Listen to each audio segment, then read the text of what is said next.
Hello बच्चों, good morning. तो आज हम बिहार बोर्ड का भारत संसाधन एवं उपयोग चंद्रिका खंड क इकाई नंबर 1 भारत संसाधन एवं उपयोग प्राकृतिक संसाधन जो कि क भूमि संसाधन आज हम चैप्टर कवर करेंगे, जिसे आप सोशल साइंस भी कह सकते हैं। यानी कि सोशल साइंस में लगभग टोटल 4 भाग होते हैं, तो उसमें से 3 भाग हम कवर कर लिए हुए हैं और आज हम लास्ट भाग कवर करेंगे भारत संसाधन एवं उपयोग चंद्रिका। ठीक है बाबू। तो इसमें हम आपको यही कहना चाहते हैं कि आपको चंद्रिका खरीदने की कोई ज़रूरत नहीं है, क्योंकि यहाँ हर एक चैप्टर बाय चैप्टर कवर करके प्ले लिस्ट में डाल दिया गया है। तो अभी तक आप कोई भी चैप्टर का कोई भी क्वेश्चन छूट गया है तो आप वहाँ से आप जाके कवर कर सकते हैं। ठीक है बाबू। हालांकि इसमें बहुत सारे प्रश्न आते हैं कि हमें चंद्रिका किस तरह से इस्तेमाल करना चाहिए, या फिर चंद्रिका इस्तेमाल करना चाहिए या नहीं करना चाहिए। अगर चंद्रिका इस्तेमाल करना चाहिए तो क्या लाभ होता है, क्या हानि होता है। ठीक है, यानी कि इसी तरह से बहुत सारे क्वेश्चन आए हैं। ठीक है बाबू। तो हम आपको बता दें कि हम तो ये सारा कुछ कवर पहले ही कर चुके हैं, पिछले वाले चैप्टर में हम कवर कर चुके हैं। ठीक है बाबू। तो आप वहीं से जाके सारा कुछ समझ सकते हो। ठीक हो। हालांकि आपके मन में ये भी प्रश्न आते होंगे कि क्या सर यहाँ से हम क्वेश्चन आंसर याद करके अगर एग्जाम में लिखते तो क्या सर नंबर काट लिया जाता है? बिल्कुल नहीं काट लिया जाता है बाबू। ठीक है, यहाँ से अगर क्वेश्चन आंसर भी याद करके अगर आप एग्जाम में लिखते हो या कहीं भी लिखते हो, कोई भी एग्जाम में लिखते हो, तो वहाँ पर बिल्कुल नंबर नहीं काटा जाता। ठीक है, यानी कि हम सारा कुछ, अगर आपके मन में जो भी प्रश्न आते होंगे, आपके मन में ये भी प्रश्न आते होंगे क्या सर चंद्रिका एक जो जिसे पढ़ने में मन नहीं लगता वह स्टूडेंट इस्तेमाल करते, या फिर जो पढ़ने में तेज होते हैं वह स्टूडेंट इस्तेमाल करते हैं। तो बाबू हम आपको बता दें, जो हालांकि आप लोग सुने होंगे कि जिसे पढ़ने में नहीं मन लगता वह चंद्रिका इस्तेमाल करते हैं, यह बात गलत है बाबू। जो छात्र पढ़ने में बहुत तेज होते हैं वही छात्र चंद्रिका इस्तेमाल करते हैं। ठीक है बाबू। और कैसे करते हैं ये सारा कुछ हम पिछले वाले क्लास में आपको समझा दिए। ठीक है बाबू। तो आप वहीं से डायरेक्ट जाके समझ सकते हो। ठीक है बाबू। तो आप चंद्रिका खुल के इस्तेमाल करो बाबू, डरने की कोई ज़रूरत है ही नहीं। हालांकि आप लोग भी इससे रिलेटेड बहुत सारे प्रश्न सुन चुके होंगे, तो ये सारा गलत है, क्योंकि हम सब, यानी कि आप लोग जितना भी आपके मन में प्रश्न आ रहे होंगे, ठीक है, वो सारा कुछ हम पिछले वाले चैप्टर में कवर किए हुए हैं। ठीक है बाबू, यानी कि पिछले वाले क्लास में हम कवर किए हुए, तो आप वहाँ से जाके आप सुन सकते हो। ठीक है बाबू। तो यहाँ पे बस हम आपको यहाँ पे हम आपको थोड़ा सा ऑब्जेक्टिव, यानी कि टोटल 5 ऑब्जेक्टिव पूछेंगे। ठीक है बाबू। हम देख रहे हैं कि कौन पढ़ाई कर रहा है, नहीं पढ़ रहा है, क्योंकि एग्जाम का सिर्फ 6 ही महीना बचा है। ठीक है, तो आज हम भूमि संसाधन का क्वेश्चन, यानी कि ऑब्जेक्टिव 5 ऑब्जेक्टिव पूछेंगे। और जो स्टूडेंट, ठीक है बाबू, जो स्टूडेंट सबसे पहले बताएंगे उसका हम नाम लेंगे। ठीक है, तो आप भी आराम से सुनो बाबू, और जितना जल्दी जो कमेंट में यानी कि देंगे, ठीक है बाबू, उसका हम नाम लेंगे। तो चलो बाबू हम स्टार्ट करते हैं। ऑब्जेक्टिव नंबर 1, पंजाब में भूमि निम्नीकरण का मुख्य कारण है। ऑप्शन भी दे रहे हैं, रुको पहले क्वेश्चन एक बार फिर हम रिपीट कर देंगे, फिर हम क्वेश्चन भी देंगे। ठीक है, यानी कि मान के ऑब्जेक्टिव का भी हम क्वेश्चन देंगे, 4 ऑप्शन देंगे, उसमें से आपको एक ऑप्शन बताना है। तो पहले क्वेश्चन एक बार हम फिर से रिपीट कर लेते हैं। पंजाब में भूमि निम्नीकरण का मुख्य कारण है। ए वनोन्मूलन, बी गहन खेती, सी अति पशुचारण, डी अधिक सिंचाई। जल्दी बोलो। राजकुमार, ए वनोन्मूलन। वेरी गुड बाबू। चलो ठीक है, फिर हम क्वेश्चन नंबर 2 ले लेते हैं।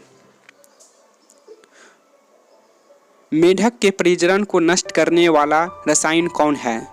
मेढक के प्रजनन को नष्ट करने वाला रसायन कौन है? Option A benzene, B urea, C endrin, D phosphorus. जल्दी बताओ। Puja Kumari, endrin. Very good बाबू। नेक्स्ट क्वेश्चन ले लेते हैं। सुपानी कृषि किस राज्य में प्रचलित है? सुपानी कृषि किस राज्य में प्रचलित है? ऑप्शन ए हरियाणा में, बी पंजाब, सी बिहार का मैदानी क्षेत्र, डी उत्तराखंड। सरोज कुमार, बिहार का मैदानी क्षेत्र। वेरी गुड बाबू। क्वेश्चन नंबर 4 ले लेते हैं। काली मृदा का दूसरा नाम क्या है? और काली मिट्टी का दूसरा नाम क्या है? ऑप्शन ए बलुई मिट्टी, बी रेगुर मिट्टी, सी लाल मिट्टी, डी पर्वतीय मिट्टी। जॉनसन। पर्वतीय मिट्टी नहीं, नहीं बाबू गलत है। फिर से बताओ, जल्दी बताओ। श्रवण कुमार, रेगुर मिट्टी सही बाबू। ऑप्शन नंबर बी होगा रेगुर मिट्टी, यानी काली मिट्टी को रेगुर मिट्टी भी कहते हैं। ठीक है बाबू। जॉनसन बाबू पर्वतीय मिट्टी नहीं होगा, आप ठीक से याद करो।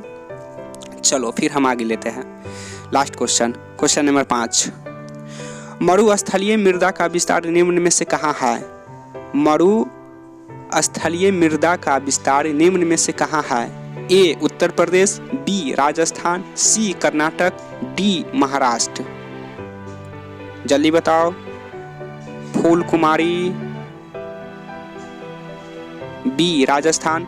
वेरी गुड बाबू। चलो तो अभी हम आपको यानी कि 5 ऑब्जेक्टिव पूछे हैं। ठीक है बाबू। तो चलो कोई बात नहीं बाबू, जो नहीं बता पाए हो चिंता करने की कोई ज़रूरत नहीं है। आप सुने होंगे तो लगभग आपको याद हो गया होगा। और आज से ही मेहनत करो। ठीक है बाबू, समय बर्बाद करने से कोई फ़ायदा नहीं होता है। तो जो यानी कि आंसर नहीं दे पाए हो तो चिंता करने की कोई ज़रूरत नहीं है बाबू। आप आराम से जाके, अभी भी आपके पास 5-6 महीना बाकी है ना, तो अभी भी आप जाके आराम से इस्तेमाल कर सकते हो, क्योंकि आपके पास अभी बहुत समय है। ठीक है बाबू।